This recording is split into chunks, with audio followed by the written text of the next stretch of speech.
One thing I've learned with there being so many games out there to suit different genre and even style tastes is that there are going to be games tied to more niche properties you simply don't know anything about.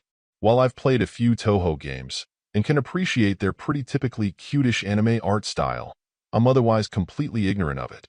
So if you're a Touhou fan looking for a perspective on how well it lines up with its brethren and source material, I'm not going to be able to provide that. Instead, I'm here to give the rundown for the average folks like me just looking for the best games out there, and who don't necessarily see any plus or minus to what properties they may be tied to.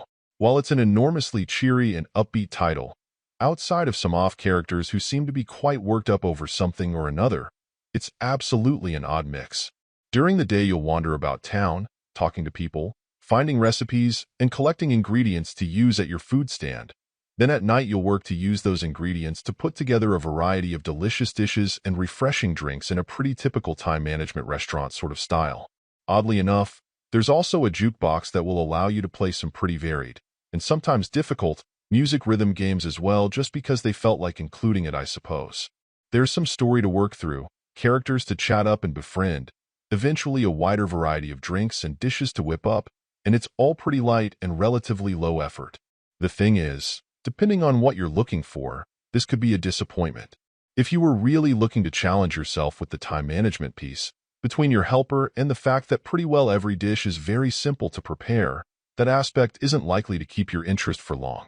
Strangely, I'd say the rhythm game has the opposite problem, featuring nice enough tracks, but then very quickly swinging from overly easy to quite challenging without a whole lot in between, so it's more of a novelty than anything.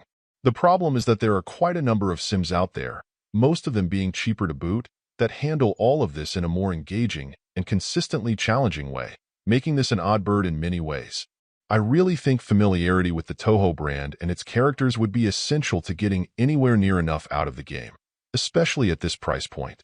Seeing it as part of a universe you already know and appreciate gives it a leg up on pretty well anything else since it can draw you further into that world and its stories. But unfortunately, without that connection, it becomes all the more easy to see its shortcomings as a time management sim. If you happen to be a fan, I'd still give it a long look and perhaps wait for a sale, but if the Touhou name means nothing to you, I can't see a compelling case to get invested in it since it has peers that handle gameplay more effectively. Overall, my final score for the game ended up being a 6.5. And if you're interested in picking it up, it's currently available on the Switch eShop for $26.99. Thank you for taking the time to listen to this review. And if you'd like more information or ideas of indie games worth checking out on Switch, be sure to click on the link provided in the description. Until next time.